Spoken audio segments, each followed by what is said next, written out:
আসসালামু আলাইকুম এভরিওয়ান, সবাই কেমন আছেন? আশা করি ভালো আছেন। আপনারা ইতিমধ্যে একটি ঘটনা ভাইরাল হয়েছে। আপনারা জানেন যে ঢাকা টু ময়মনসিংহ রোডে যে একটি বাস চলাচল করে তার নাম হচ্ছে আলম এশিয়া। আসলে ঢাকা মহাখালী টার্মিনাল থেকে এটি ফুলবাড়িয়া উপজেলা পর্যন্ত আসলে যাতায়াত করে প্রতিনিয়ত। সেই গাড়িটি দুর্বৃত্তরা একটি পাম্পের ভিতরে আসলে আগুন লাগিয়ে দিয়ে আসলে ছারখার করে দেয় সেই বাসটি। যে ভিডিওটি আপনাদের সামনে আমি এই যে ওপেন করে রাখছি, আপনারা দেখুন একজন মানুষ কিভাবে এই কাজটা করতে পারে। আসলে এই গাড়ির ভিতরে আসলে হেল্পার আর ড্রাইভার। আসলে একজন জায়গাতে দুনিয়া ছেড়ে চলে যায় আর একজন আহত আসলে হসপিটালে ভর্তি আছে, এমনটাই জানা গেছে। আসলে কি বলবো যে এই দেশটা কি হয়ে গেছে এটাই বুঝতে পারা যাচ্ছে না। কারণ এই যে পাম্পে গাড়িটি সারাদিন পরিশ্রম করার পরে পাম্পে গাড়িটি সাইড করে তারা রাত্রে ঘুমাচ্ছিল, কিন্তু দুর্বৃত্তরা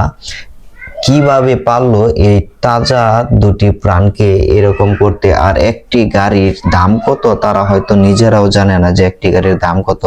যদি জানতো তাহলে এই কাজটি তারা আসলে করতো না।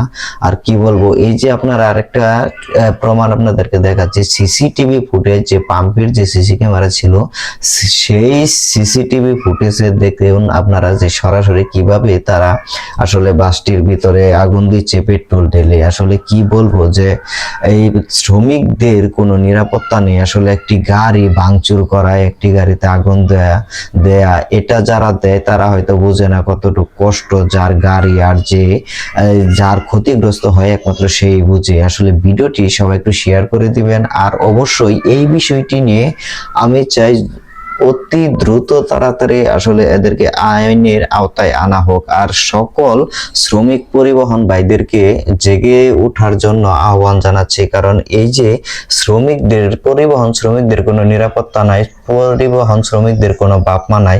আপনারা সবাই আসলে জেগে উঠুন, এই সমস্যাটির দ্রুত শাস্তি দাবি করছি। ধন্যবাদ সবাইকে। ভিডিওটি সবাই শেয়ার করে দিবেন আর সবাইকে দেখার সুযোগ করে দিবেন। আসসালামু আলাইকুম।